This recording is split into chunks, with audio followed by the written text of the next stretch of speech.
Have you ever really sat back and thought about how incredible it is that ferns have been around since dinosaurs roamed the earth? Oh, absolutely. I mean, it really puts things into perspective, right? Talking about resilience. These plants have witnessed so much change over millions of years. It's mind-boggling when you think about it. And today we're going to really dig deep into that history and see what it can teach us about caring for them today. Specifically, we are diving into the world of the Boston fern. And to help us navigate this fascinating world, we have some insights from a Spanish plant enthusiast who's kind of developed a reputation as a bit of a fern whisperer. A fern whisperer. Okay, I love that. I have to ask, what is it about their approach that's so unique? Well, one of the biggest things is they're really big on recreating that sort of jungle environment. They say humidity is absolutely critical for these plants. In fact, they go so far as to say that dry air, especially from air conditioning and heating, that's like public enemy number one for ferns. That makes a lot of sense if you think about it. Totally. Think about where these plants thrive naturally. Shady, humid forests. Our expert is really adamant that mimicking those conditions is absolutely key when it comes to keeping your ferns happy indoors. So, what are some of the ways they recommend we do that? Because I'm ready to unlock the secrets of this fern whisperer. Well, buckle up, because one of their most intriguing tips is actually deceptively simple. They're huge proponents of giving your fern a shower. Wait, hold on a second. A shower. We're talking about an actual shower. You heard that right. Yeah. Not with shampoo or anything like that, obviously. But they recommend taking the entire pot drainage holes and just giving it a good soak in the tub or shower. Okay, I'll be honest. I've never in my life heard of anyone showering their plants. But I'm intrigued. Yeah, it definitely sounds a little out there, but it actually makes perfect sense when you remember how much ferns crave humidity. This method doesn't just water the plant evenly, it also sort of creates this little microclimate of humidity around it. It's like giving them a little taste of their natural environment right there in your bathroom. You know what? That's actually brilliant. I'm 100% going to have to try that with my fern. Now, beyond humidity, what other factors do we need to consider when it comes to caring for a Boston fern? What about light? Ah, light. Yeah, that's absolutely key as well. Our expert is a big advocate for providing your fern with plenty of indirect natural light. Direct sunlight. No, no, no. That's a big no-no for these guys. Oh, really? Why is that? Remember, ferns are used to the dappled light of a forest floor. If they get hit with harsh, direct sunlight, it can actually scorch their fronds. They're pretty sensitive. That's a really good point. So finding a spot near a window, maybe with a sheer curtain, something like that, to filter the light, that would be ideal. You've got it. It's all about thinking like a fern, right? Mm. Consider where they naturally grow in the wild and do your best to recreate those conditions as best you can right there in your home. So we've talked about light and that whole shower thing, which I have to say I'm still processing, but in a good way. It's definitely a game changer. For sure. But what about feeding our ferns? Does our expert have any special wisdom when it comes to fertilizer? You know they do, and this is where things get really interesting because they don't just talk about any old fertilizer. They're really adamant about using a formula that's specifically designed for ferns. Oh, really? So what's the deal with fern food? What makes it so special? Well, it all comes down to nutrients. Ferns are actually kind of unique in the plant world in terms of what they need to thrive. They need a higher concentration of certain micronutrients, things like magnesium. And that's important because it plays a vital role in chlorophyll production. You know, what gives their fronds that lush, vibrant green color we love. So if you use like a regular all-purpose plant food, it's not going to cut it. You got it.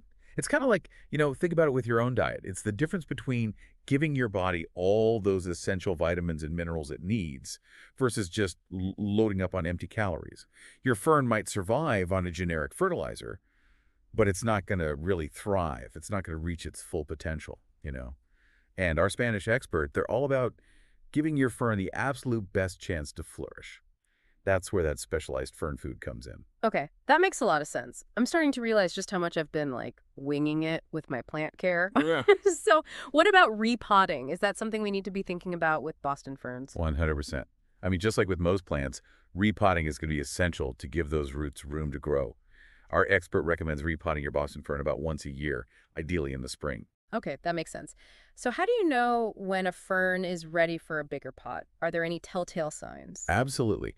Keep an eye out for roots that are starting to circle around the base of the pot, or, and this is a dead giveaway, if you start to see roots actually poking out of the drainage holes, that's a sure sign that the roots have outgrown their current home and it's time to upgrade. Gotcha. So when you are repotting, what kind of soil should you use? Is that another one of those things where you need to be specific for ferns? You definitely want to choose a potting mix that drains well, something that holds moisture but doesn't get soggy. You can find pre-mixed potting soil that's formulated specifically for ferns, which can be super convenient, or you can actually create your own blend if you're feeling adventurous. A good mix is peat moss, perlite, and vermiculite. That'll do the trick. Got it. Good to know. And I'm assuming choosing the right size pot is also pretty important. For sure.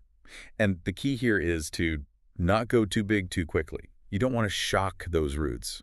It's best to choose a pot that's just slightly larger than the one it was in before, maybe an inch or two wider in diameter, and that should be perfect.